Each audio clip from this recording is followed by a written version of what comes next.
Agamario makare nyakoronga juanga rwaki makare chendoni mar Migago entari kwa yoko dabirio dueno marabirio waiko ni mato the chendoni tomokongo wang'ithundu weche. Doho ma Mombasa ogolo chik matamo obila mako jotelo 11 mag Azimio e kaunti ma Kilifi ewi ng'anyo ma osebedo kibago gi kwethno. Jatend piny Kenya William Ruto jiwo chenro mag bero mwandu mag nam ka ochako limbene kadho wadh nam chumbi kawuono. Achije adek omaki kotenore kod monj mag dhok e gweng' ma Kanyabala e kaunti ma Homa Bay.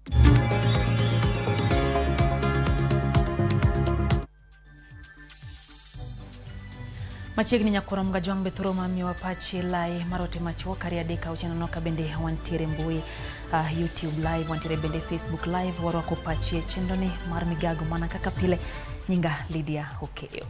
Doma Mombasa ogolo chika matamo bila mako jotela 11 mag Azimio la Umoja One Kenya Alliance mabuke kaunti ma Kilifi.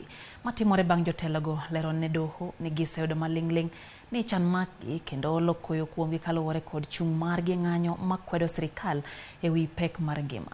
Seneta ma Kilifi mabende en jatenda kweth manok Stewart Mazayo okoni kuom jumbe ariyo mokalo jotelo ma kweth mar Azimio la Umoja One Kenya Alliance osemaki nikech ng'anyo kata obedo ni keth mitudo gi godo onge gi pek morome doho. Okalo kuom okil margi Dansan Omari gimedo ni jotelogo biro chiwo thuolo ne obila mondo mi otim nonro kendo luwore kod chik. Kata kamano gise obila kuom rocho ratechgi eneko kata meko ma aweyaye.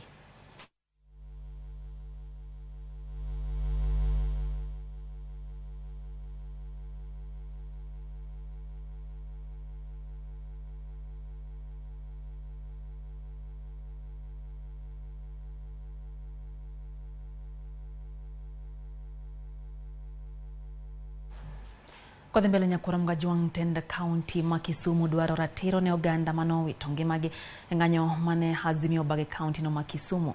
Jan Migago matawi chitelo kod chenro ne oganda Judith Oluoch manyo tele nyasi mara par ma Kisumu kwayo nonro matute wiya pedha makuch mago matimore Nyalenda kod kuonde mamoko.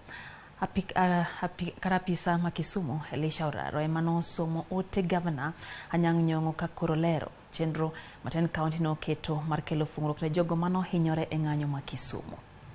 Ane mane nyathina oneko ndele gi polis. Ma en chi nyathina mane ma wito jaode.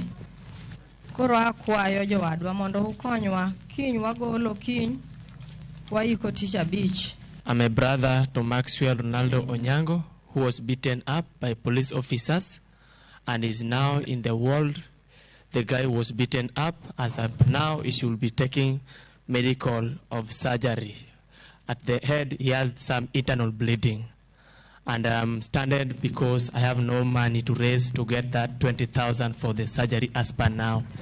Mwanangu alipigwa na risasi kwa tumbo, mpaka matumbo ikatoka. As at Saturday, 22nd July 2023 at 3:30 p.m., health facilities in Kisumu County had attended to 107 patients who had in one way or the other experienced injuries from the protest. Out of these, 58 were admitted and treated as inpatients in various hospitals across the county, and sadly and very regrettably, 91 patients recorded a history of police assault resulting in the injuries. Of concern and utter shock is that out of those attended to, 47 had gunshot wounds, which required inpatient admission and surgical procedures to save their lives. Jatenda penye Kenya William Ruto koro dhi chako limbe mandala biche kadhoad nam chumbi kochakre kawuono e alwora ma Mkowe kaunti ma Lamu. Ruto igeno ne dhi sidayanga chenro bura mag dongruok ahinya to mago ma otenore gi weche mag nam. Jatend pinyno igeno ni biro limo kaunti ma Kwale, Tana River, Kilifi gi Mombasa kaka okang' luwo moko kuom singo mane ochiwo ne jodak makono kinde kisera mare mar ombulu. E wi mano jodak makono nitiere kod paro mopogore opogore gi geno e wi ber mar limbe Ruto e gwengego. Ruto ibiro teno gi jotelo bura ma oyier gi moko kuom apisas madito e piny owacho mar Kenya Kwanza. Kaluwore kod jawache kor kaka jatend piny Kenya Hussein Mohamed, limbe mar ndala bichno bende biro nono matut weche mag lupo kadhoad nam chumbi.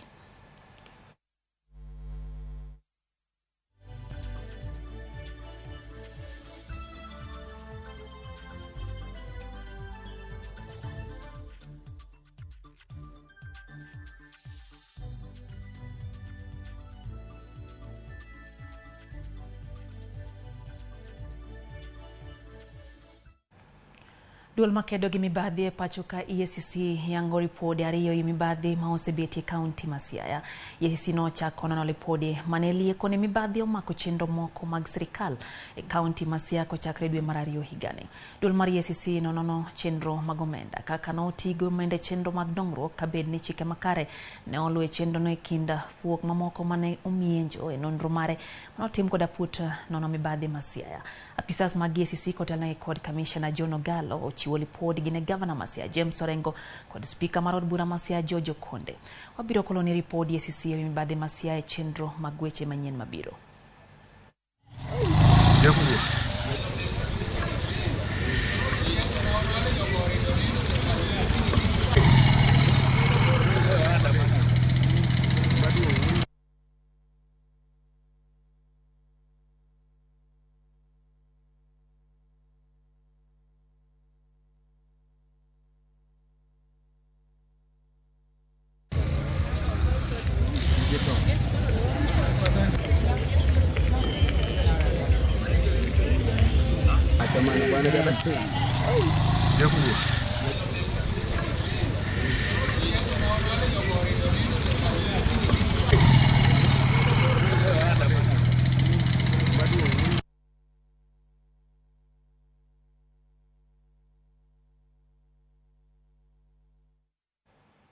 Kwa the kaunti ma Homa Bay nyakwaro mgajwango bila umaka chiji adek ma itudo gi monj kata monj mag jamni e gwenge ma Kanyabala e kaunti ma Homa Bay. Komanda mar obila e sub kaunti ma Homa Bay Peter Maluke oyango wachno kolero ni jomoko nyomonjo kendo hinyo dhok gi pala e gwenge ma Kobwana kod Adongo Kogwen. Jopith ang'wen oyudo lal maduong' kano ochuno mar iko jamne magi mano monji kalore ni nitiere dipo ka jonjorego nyochwoyo dhok kod kwiri. Dhok moko odong' kod adhonde mag pala ka jopur rito nonro e kinde ma obila medo timo pedha ne jonjore mamoko.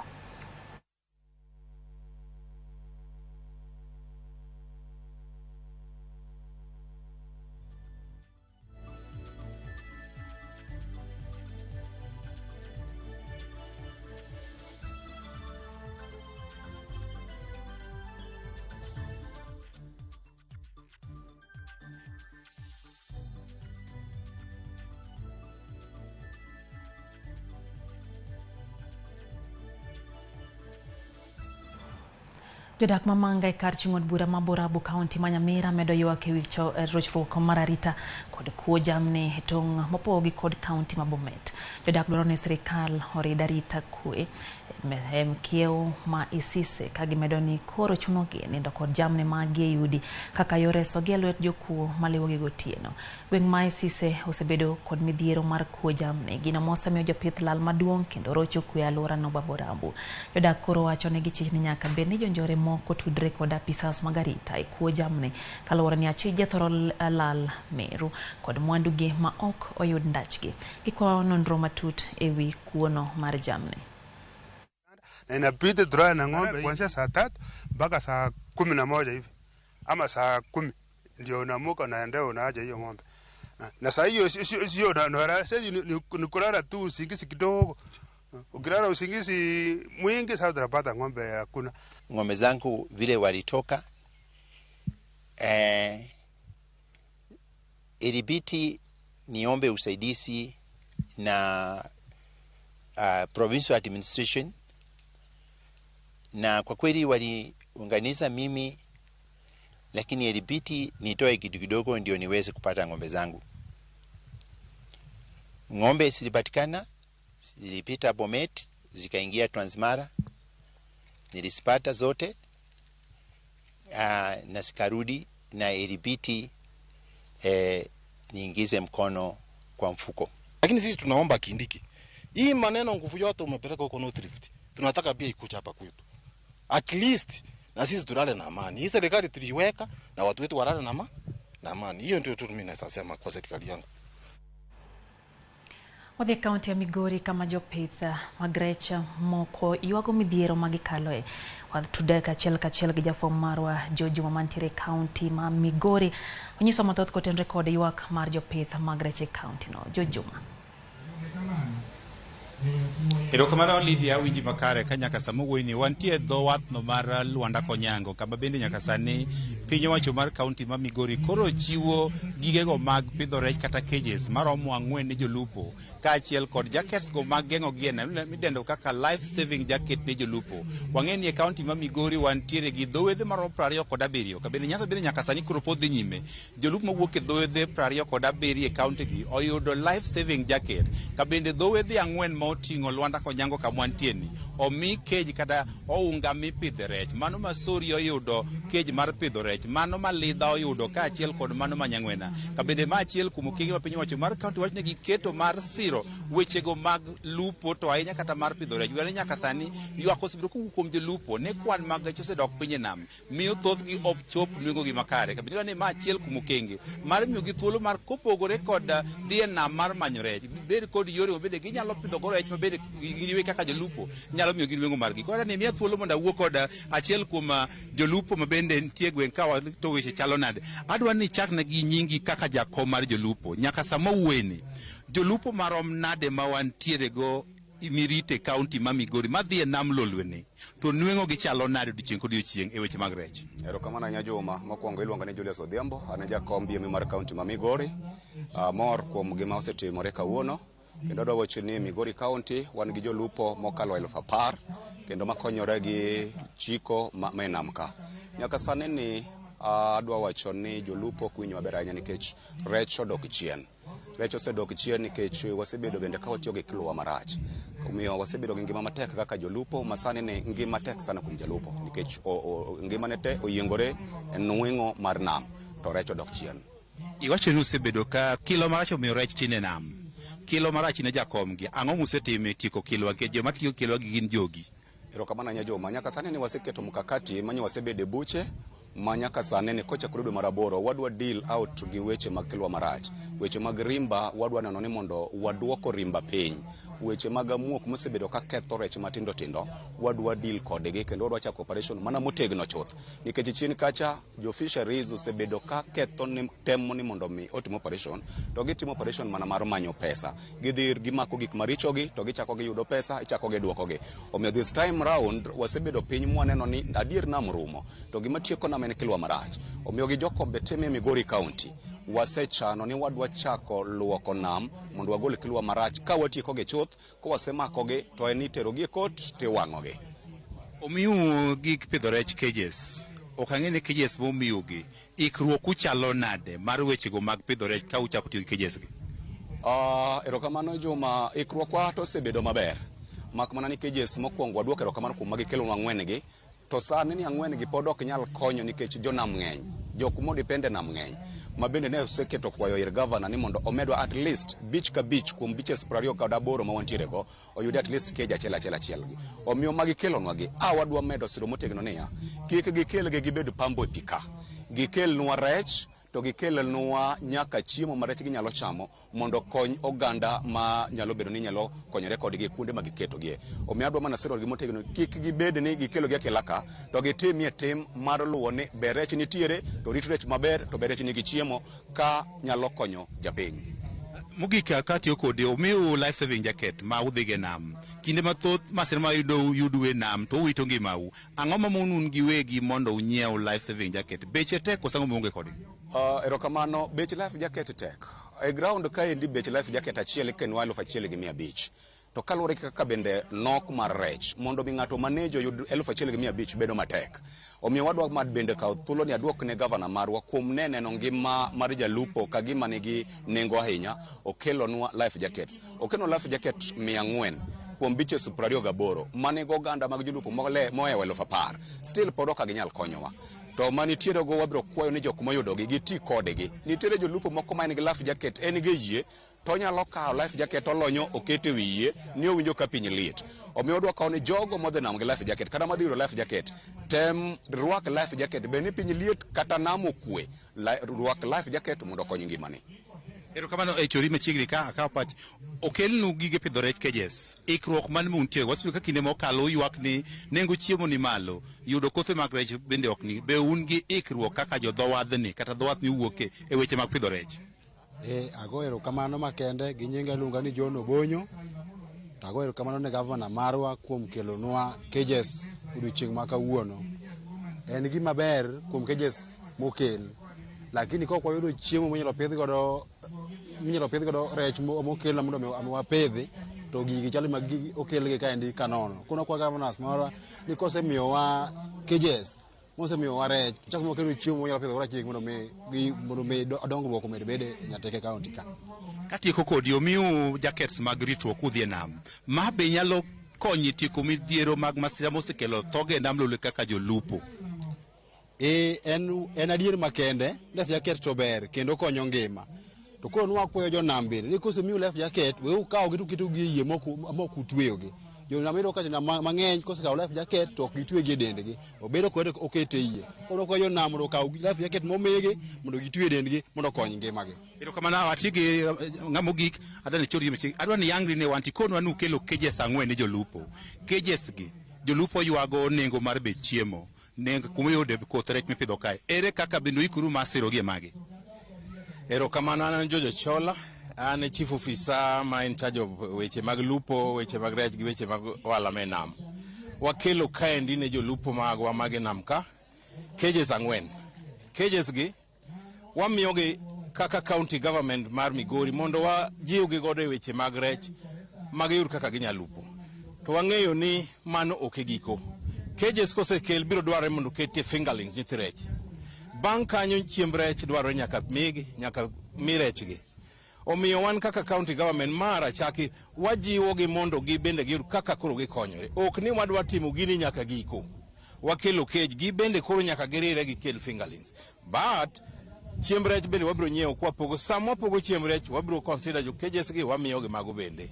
Omiyo wadwa wuotho kodgi ondamo kondamo ma cages gi ok wadwa nobed kanono. To ma be mna chakro gin beaches 27 BMUs. To wakelo mna 4 kende kawuono. 3 moko nosedo mbele kucho. Mana 7 kende makuro yuto. 20 podi. Ma wabiro timo kaka sadhi nikech mae kore kilowa masani. Kilowa moro ma ji chwonga e kadhicha. Gi ae nono pile. To kendo chike mag nambe otamu girito nikech yuro ka gitiyo gi gigo ma ok owinjore mag rech. Koro miyo sani cage ni e wach. Omiyo gimwatimo ni en gima biro konyo gi kawuono to moloyo kiny kaka sadhi. Katieko kodi ywako gole kilo maricho ma nam un kaka piny owacho ang'o musekete kedo kod kilo maricho momiyo rech tine nam? Kilo maricho ni waseluongo kata beach management unit leadership nikech joma timo kilo maricho go ok jomoko mana yawagi achiel mwakonyogi. En gima wasetime kata wasemako gik maricho mikedo go e nam go mwasemako moko mwan gi county mwatero e court. To kendo pod waaji mondo leadership otem konyowa ema nikech rech ok bi bedo e nam ka pod itiyo gi gika ka nikech cage to wakelo akela to ok onyiso ni kilowa me nam orumo. Koro mondo kilowa me nam bedhi nyime ma kawaida cha en ni BMU management units gi nyaka wawuoth go ndamo kondamo ma wabiro timo yiero machiegni mar jo management unit to wadwaro jogo manyalo winjo wach kendo manyalo konyowa enforce gigi nikech ok wanyal dak e nam ka pile ka pile. To jotendgi ema koro nyalo konyowa mondo wa ensure ni nam ni mondo kony. Mak mana biro chunwa makre gi counties mwakorego. Wanyalo keto chik matek Migori ka mondo ma jogi luw chik. To ka jo Homa Bay ok oluwo chik to ka jo Kisumu ok oluwo chik to to kajo nani Busia okoluo chikto ma miyo bende biro chuno watero gine live moro mondo wane kaka wanyalo riwore counties mamoko mondo mi chikwa rido ka tiri ide namte mondo gik mo timo ka otimre man gi meaningful to kwa time ka to kocha onge gimo tim obiro bedo kanono omiyo gini chuno nyaka watere to another level wabiro winjo gi county government mamoko mane omiyo wan ka gi governor mondo wane kaka wanyari ore gi jowari level no mondo wakonjo thurwa. Erokamano kinyalo winjo mag duond jolupo ka achiel kod piny wacho mar county Migori kod chenro mag lupo ka bende kindero madhi nyime ywak ma bende jolupo golo ka en ne gibed kod masin manyalo konyo gi e tuo mena giwad ni kinde manitiere luoch gintie kod midhiero mokalo ka kwa bende gigolo kae en ni kama noketi mar onego bed ni yang'e rech mantiere sori be nyaka sani ok osebiro ka tieno makare ka dwaro margi en ni jolupo bende wang' ni ong'i kod yo makare mondo sirgi e chenro mar ne gimbe koro nweng'o gibedo makare e nam lolweni. Erokamano nyajo Juma koya county no ma Migori kuom ler makamano nyakorom gajwang' mano ka jafom maro ka chiel koya county no ma Migori ka bende miyo ler kutendre kod pith mar Weche county no kwadhi mbele oyudo ni piny owacho yango chenro mar pogo mbolea manengo gi oyueyo e alwora ma Kitutu Church North, South Mugirango kod Nyamira. Otudra achiel gi jafom maro Crispin Otieno ka oleronwa kaka chenro no dhi mbele gwengo ma Nyamira. Crispin hageoni riyo makare nyiswani to chenro no osechopo nade nyaka esechegi.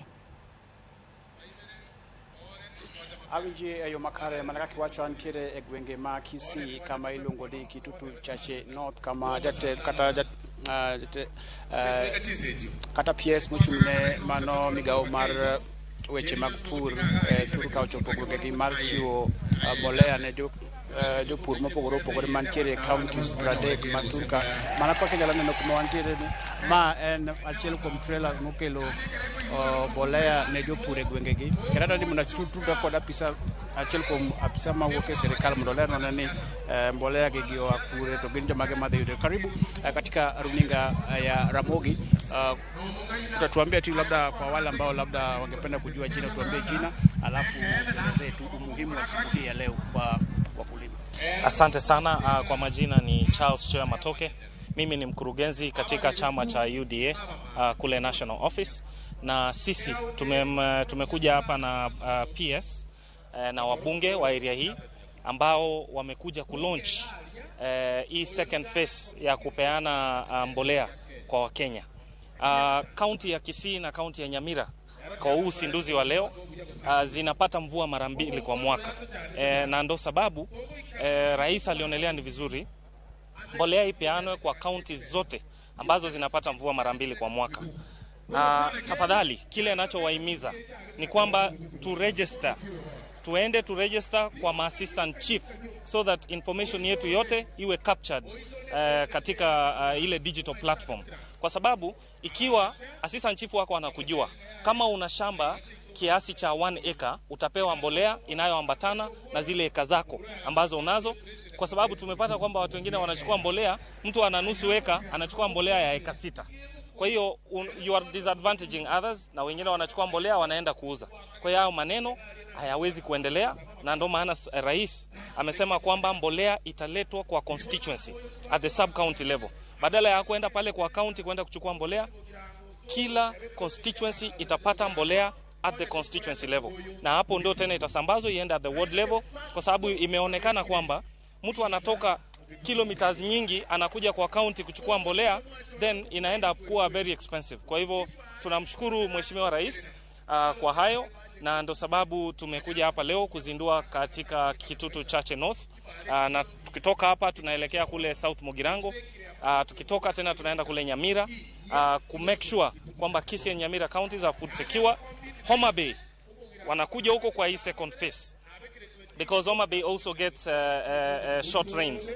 Ukitoka hapo huo msimu mwingine wa kupanda Kenya nzima inapata mbolea. Kwa hivyo tunamshukuru sana Mheshimiwa Rais, na sisi kama chama, kama mkurugenzi katika chama cha UDA ni kufuatilia executive na ku make sure kwamba wanafuatilia yale yote rais aliyoyasema, kwa sababu tumegundua kwamba vitu vinavyofanywa na serikali kuu ni vingi lakini wananchi hawajui. Kwa hiyo sasa sisi tumejitolea na tunazunguka kote Kenya kuwajulisha wananchi ili waweze kujua njia ya kuapply for mbolea, njia ya kujiandikisha kule kwenye assistant chief, ili information yako iwe captured, iingie kwenye digital, so that serikali ijue nani amepokea mbolea, mtu asije akatumia jina lako akapokea mbolea. Asante sana. Asante. Shukran sana. Na mana kaki wijo mano iluongo ni Charles Chwea, jagoro mano mantiere sirikal kata mano mar chama no mar UDA.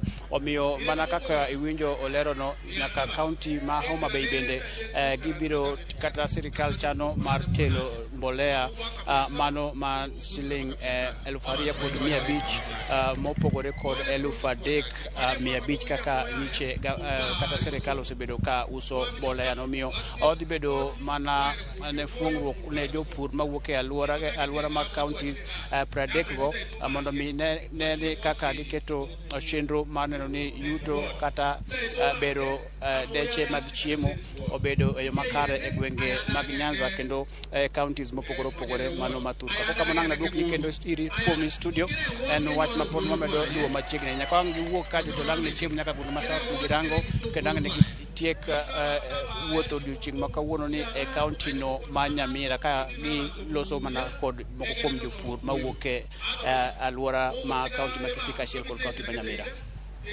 Erokamano nya Crispin Otieno achiel kachiel koya gwengo ma Mugirango. Erokamano kuom lerno kotenre kod mago bende en jiwo jopur kotenre gi wechego mag pur ka bende med gi mbolea. Kata kamano penjo pod ng'eny nikech sani oganda ntiere mago ma bende keyo nyakwara mgajwang'.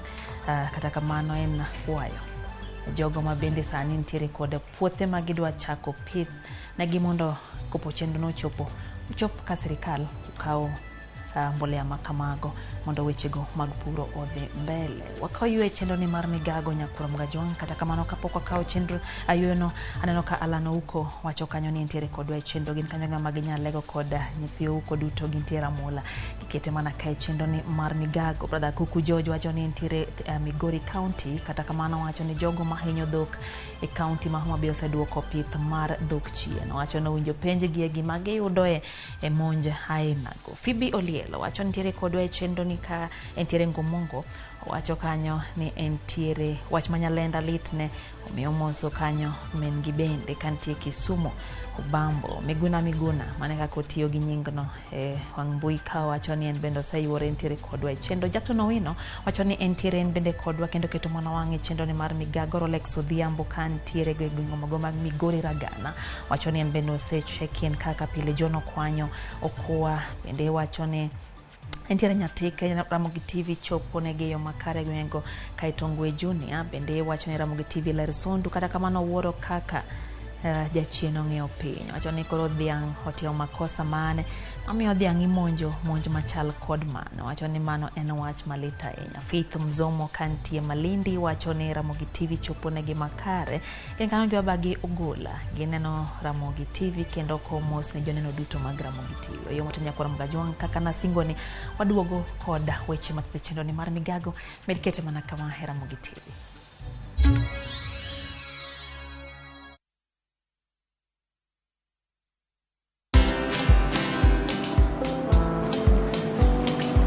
Niaje? Ni kama unashangaa kwa nini naangalia simu with so much focus eh? Usishangae sana. Nimekuwa ndani ya story kabisa. Ni kama ile hali ya juzi. Ni kama nilikuwa hapo iki happen. And when this new market was being opened, ni kama nilikuwa hapo tu. Hata vile local tourists for a special rate at the coast, I was there. And when this new road was being commissioned, I was right there. Na hata wewe unaweza kuwa ndani ya story wherever you are. Just download Citizen Digital. Stay informed on all the news and events as they happen across the country, the continent, and the world at large. Download Citizen Digital, Kenya's #1 news app.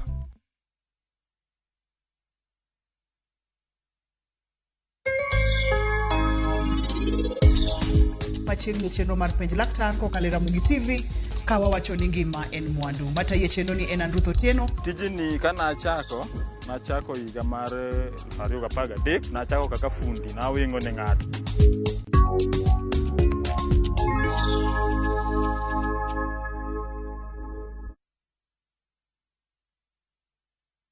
Welcome to Shabiki Land, Play Shabiki Virtuals on shabiki.com for a chance to win huge cash prizes from low stakes. Jisetie stake na how much you want to win.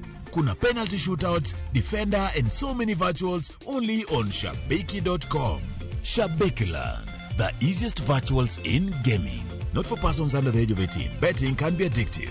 Play responsibly. Shabiki.com is authorized and regulated by the BCLB license number 416. Shabiki.com.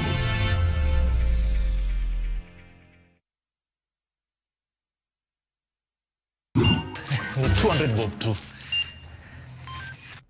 Buda, the transaction ndio imekushinda ama? Relax.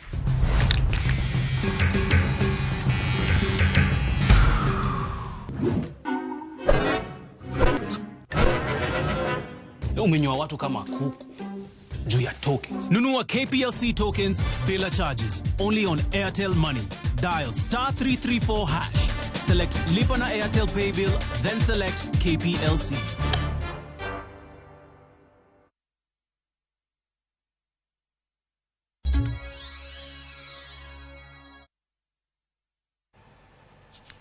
Machigni kendo nyakoro mga jongero kamano kumedo kete mona kae Ramogi TV wadhi mbele gi weche manyien.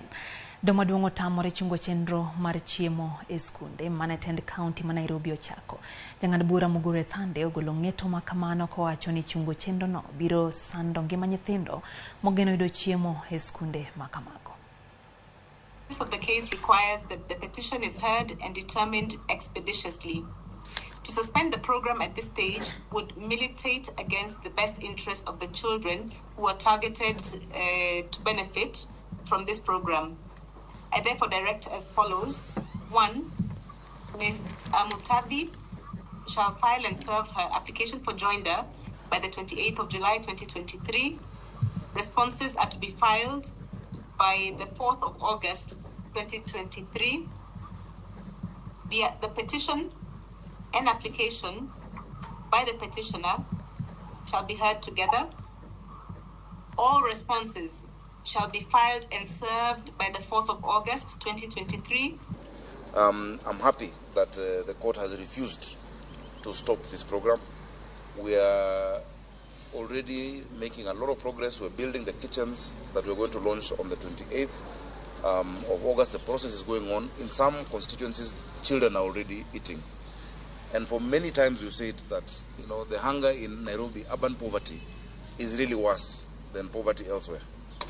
Many of our children are missing school, actually more than many other counties, because of hunger. And we know the pain that there is. Many parents cannot afford to feed their children. There are harsh economic times. We have sat down, we've planned, we've worked together with national government to take this burden away from our parents. Riwruoge mag jotich e pacho ka kwa piny owacho mondo mi oket maine neno ni chenro mag keyo stima otime yo makare kendo kelo fungruok e nengo mar stima. Kane gitwa kod komiti mateko e bura kawuono, riwruoge go golo ywak ni medruok e nengo stima kinde ka kinde thiro chenro mag loso mwandu kod ohala e pacho ka. Idwa ne piny owacho mondo mi odin fuok mar mibadhi e migawo no mar teko. Or we lead to commercial losses by Kenya Power. Kenya Powers must streamline its procurement process to hasten procurement of critical materials and remove a lot of vested interests in procurement.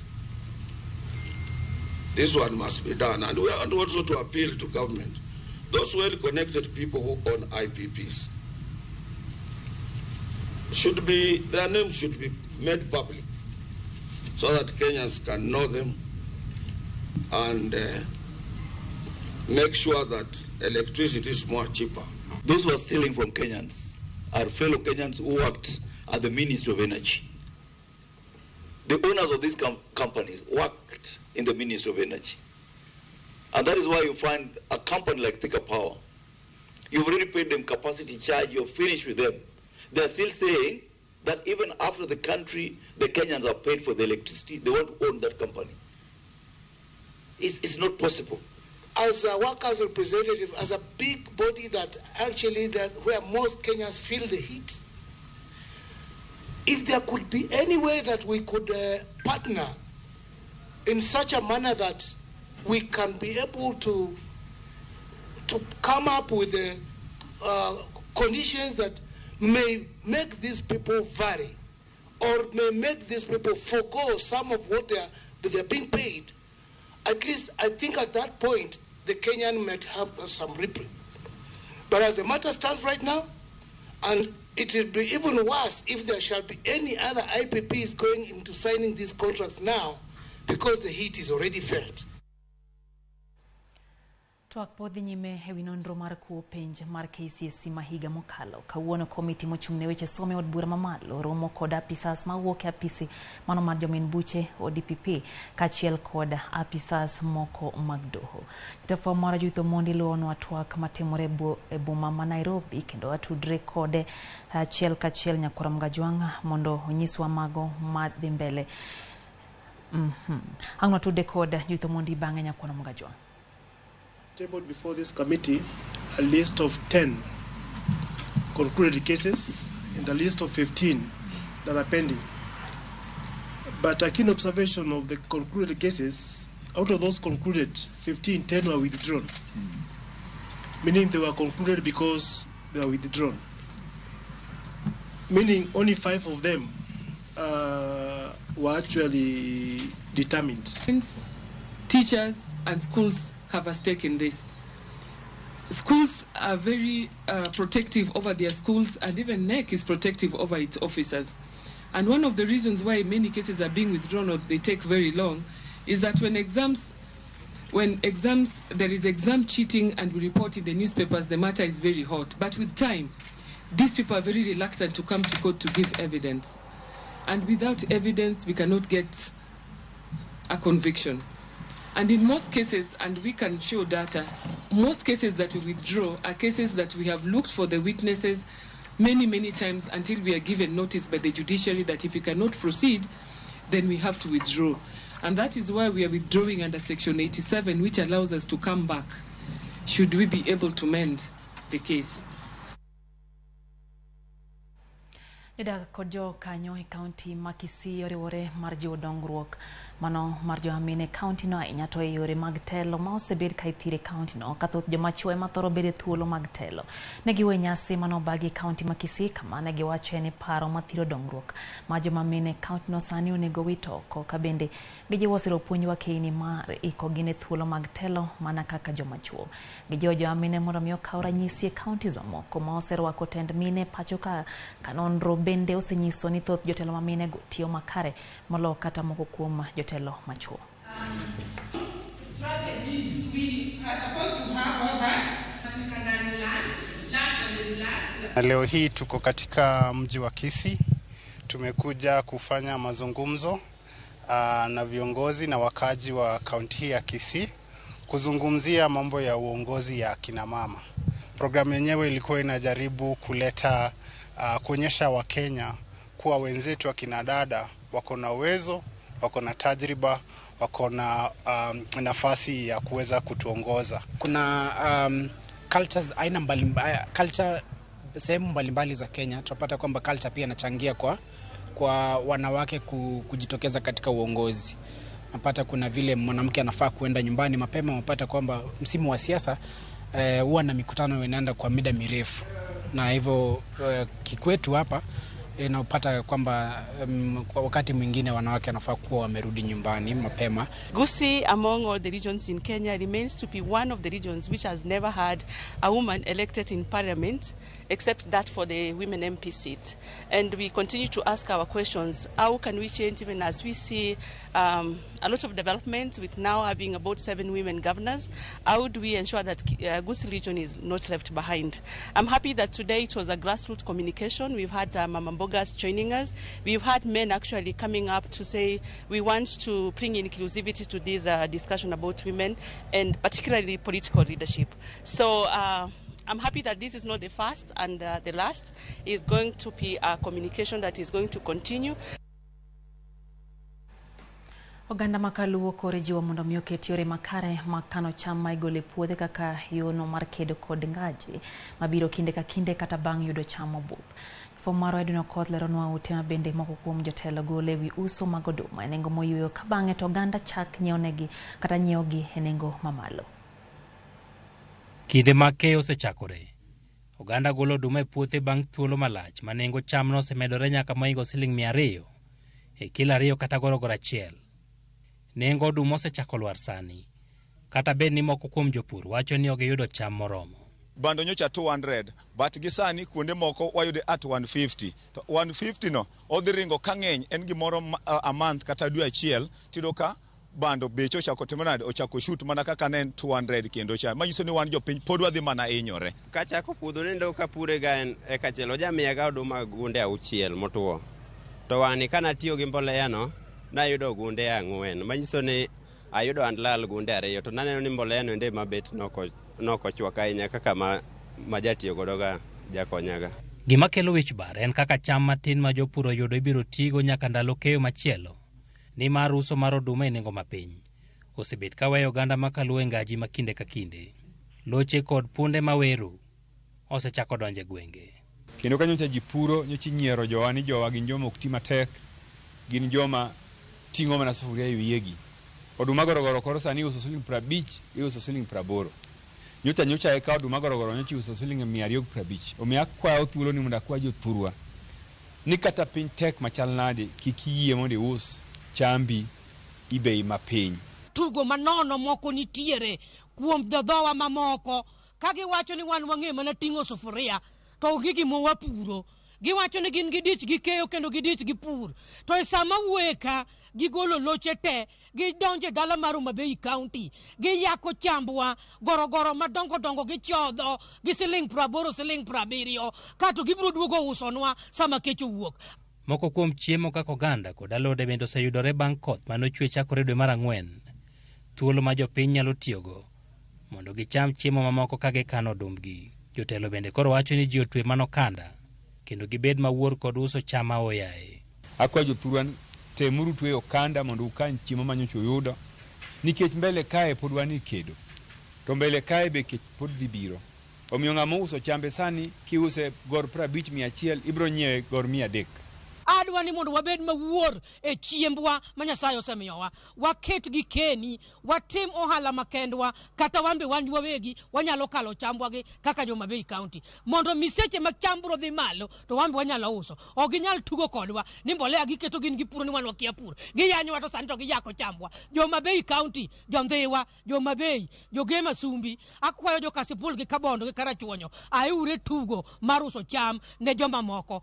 Ung'e jok moma otimo koko e gweng' sani gi trende madongo ka gichodho chambwa gitero mondo gikan giduoge usnwa mana chaya. Kaka oganda biro tiyo kod puonj ma giyudo kinde manyocha oduma gorogoro 1 ochopo nyaka Sh250 ema biro yango yot mar ng'wenyo kuon e dweche mabiro. Edwin Okoth, Ramogi TV, Nairobi. Jonon siasa dhi nyime kod golo pachgi ewi ote ma jatend piny Kenya William Ruto mano mar wacho ni oyawo thuolo mar twak gi Raila Amolo Odinga. Jonon siasa go mamoko kata kamano neno ni twak makamano kaka ni en otego matieko mbi mar Raila motelo ne yiero mabiro kaka Chris Owino leronwa. Dweche 9 nyaka ne oganda jo Kenya dhi e yiero maduong' mokalo, riwruok mar Azimio osebedo ka sundo jatend piny Dr. William Ruto mondo bag twak mar goyo mbaka ewi midhiero mokwako pacho kae. Korka kore, William Ruto kod josiasa mag Kenya Kwanza osebedo konyonore weche mag yiero maduong' mokalo ne orumo e doho mamalo mogik. Okang' makamano osekelo ng'anyo mag Azimio kaka yo mar neno ni piny owacho mar Kenya Kwanza owinjo ywak margi ewi pek mar ngima, gwelo commissioners manyien mag IEBC kaachiel gi timo lokruok ne chik mar omenda. Kaluwore kod ng'anyo mag Azimio moseweyo ji mohewo 20 kowito ngimagi e lwet obila, kweth ariyogo nen kod ting' mapek mar timo twak. Otieno manyoro, jatend piny William Ruto e yor tudruok mare mar Twitter ne oyango ni oikore mar timo twak achiel kachiel kod ogai mar Azimio Raila Odinga. Wach makamano osenyuolo paro mathoth ewi gimomiyo William Ruto ne oyiero mar chiwo ote makamano kokalo mana e yor tudruok mar mbui. Dibed ni ma en otego ne Raila kose. He set Raila Odinga up by saying that he will be ready to meet Raila Odinga at Raila Odinga's convenience. And so it's Raila Odinga to find it in his diary. When is it that he wants to meet the president? If Raila Odinga fails to show up or avail himself to a meeting with the president, then the burden of blame will fall on Raila Odinga. He'll be seen as least willing, least available, least concerned. Twitter ni ngeni ena kanyo en social media magika ng'eny timore. An Chris kadwaro ni mondo mi amanyi ya penjo moro to agoni mana simu mana kaka imbe ni gona simu no. Onge jo mang'eny mung'e ni gona simu be ok ng'e ni to nawacha. Ng'anyo mag Azimio e jumbe mokalo osebedo bag sundo piny owacho mondo duok piny pek mar ngima kaachiel kod timo lokruok ne chik mar omenda. Javas Bigambo kata kamano onge kod yie moro amora ni twak e kind Raila kod Ruto dhi miyo jopiny fuong'ruok ewi pek mar ngima kaka jopiny geno. That actually if the two sides are keen on bringing down the cost of living, they will do it only through two possible avenues. One, policy reforms. Two, statutory reforms with respect to Finance Act 2023. Ich wang to gi kech mwasebedo kwa neno ne. Onengo beni wa dhi kawan gi koni utmost good faith. Utmost good faith gidholuwa nyalo kodi. In spirit ikoni idwa ni mondo michop kanyo nikech adieri koa chunyi gi paro ni tegi everything midwa ni mondo tim. Ikoni idhi kanyo kidwa ni adwaro mondo wabed gi suluhisho. Bigambo lero ni pek mar ngima en midhiero mokwako piny mangima kendo inyalo mana duoke piny kokalo kuom chenro mag piny owacho, chenro manyalo kawo dweche mathoth. Appreciating that policies are not formulated and implemented within a day. It will not take a sit down between President William Ruto and Raila Odinga to bring down the cost of living. Penjo mathoth bende osewuok ka bende jatend piny William Ruto oikore mar adier mar timo twak kod Raila.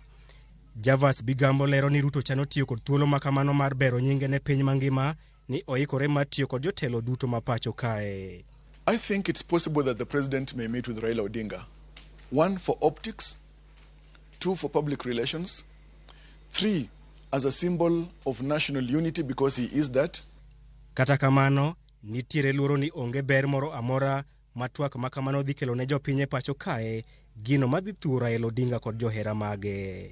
Kuom thuolo malach ogai mar Azimio Raila Odinga osebedo jal man kod oteku mar loko kudho mar yamb siasa ataro. Kata kamano, otima jatend piny William Ruto Otieno Manyoro keto Raila kama poth. Poni Raila odagi timo twak kod Ruto, piny mangima dhi nene ka jal marocho ochumi mapacho kae. Poni Raila oyie matimo twak kod Ruto, kendo twak makamano okoso nyago olemo e dwoko piny pek mar ngima, johera mag Azimio mosebedo kaluwo bang'e kuom thuolo malach dhi nene kaka andhoga. En yo mane ma Raila Odinga dhi luwo. Chris Owino, Ramogi TV, Nairobi. Aput manono ute lamo mapacho kano timo limbe kaunti Mameru mar winjo pacho ganda kachiel kod jokanyo mag din na yore go magano ne gitao chenro goyo makare. Jadolo ma Kariuki motelo ne apud no wacho ni oganda moko medo nyiso luoro e puonj madinde moko chwala nyato maketo jopiny ka gi ka mondo gigolo omenda ka mwandu gi opogore bende gigolo ne jotend dinde go. Kariuki omedo ni oganda rito report aput ma osebedo kagwelo pach jopiny e wi chenro mag dinde.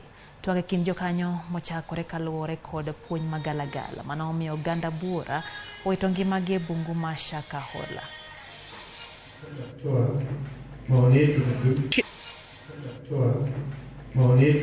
Shida ambayo tumepata ni kwamba kila mtu anaweza kukimbia na kuregister kanisa. Zingine zinakuwa ni personal property na personal business. Sasa hayo mambo lazima yachunguzwe tusije ili dini isitumike kama biashara. Mambo ambayo tunasikia yanatufinya hasa ule usajili wa dini hapa nchini uweze kuondolewa katika registrar of society, kwa sababu hapo kidogo ndo tunasikia that's where the rubber meets the road.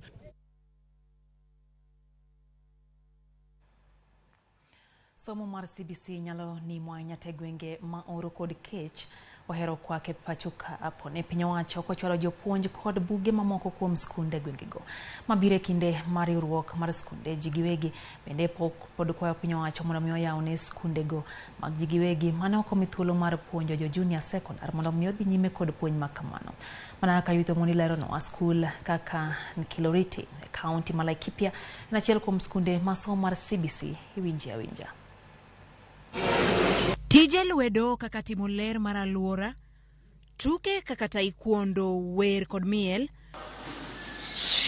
puonjruok e lony manyasani, loso masinde gi gik mamoko kod mwandu minyalo yudi e aluora. Magi gin moko kuom gik manyien mane lai manyien mar somo kelo e sekta mar somo mapachoka.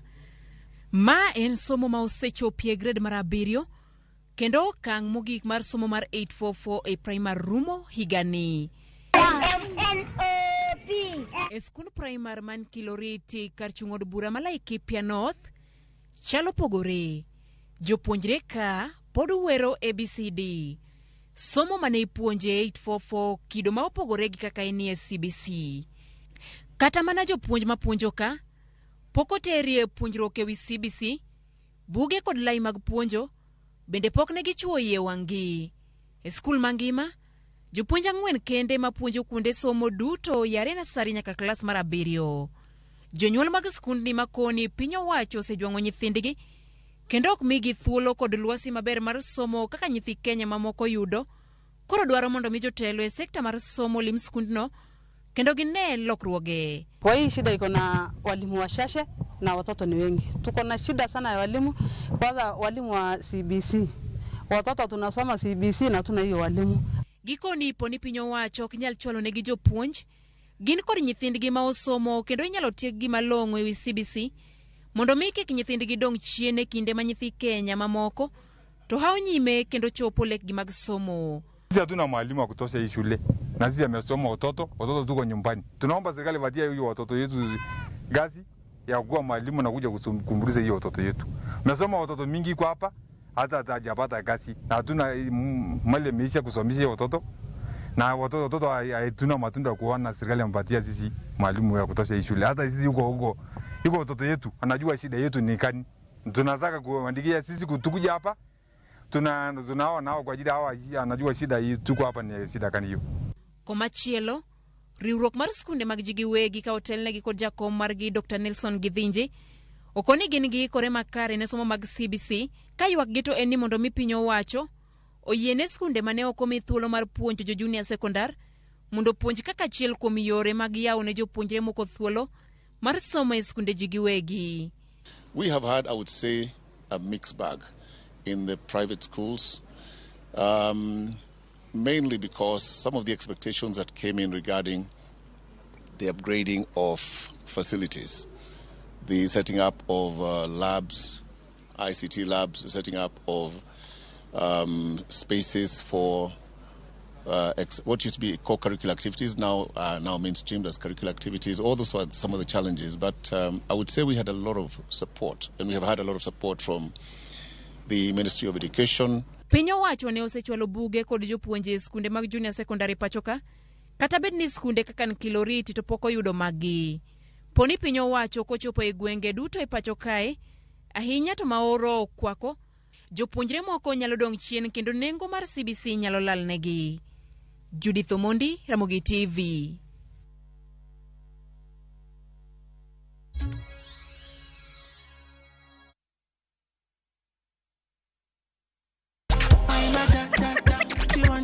The party's on.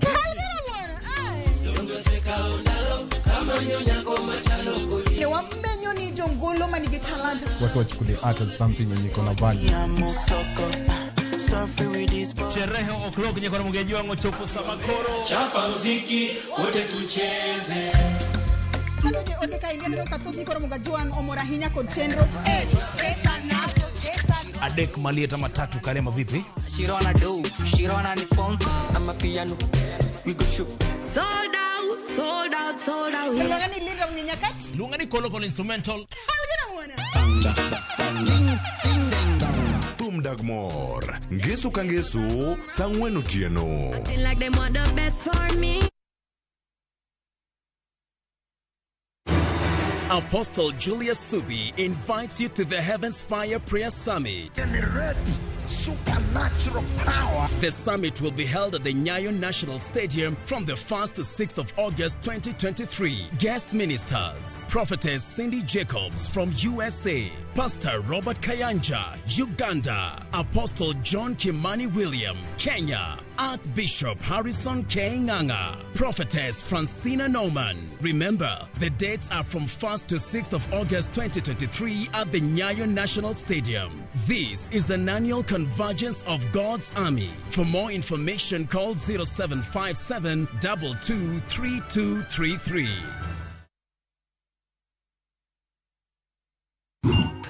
200 bob tu. Hey Buddha, the transaction ndio imekushinda ama? Relax.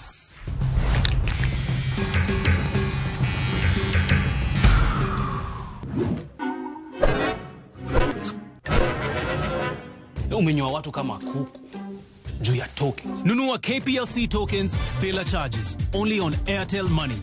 Dial *334#. Select Lipa na Airtel Pay Bill, then select KPLC.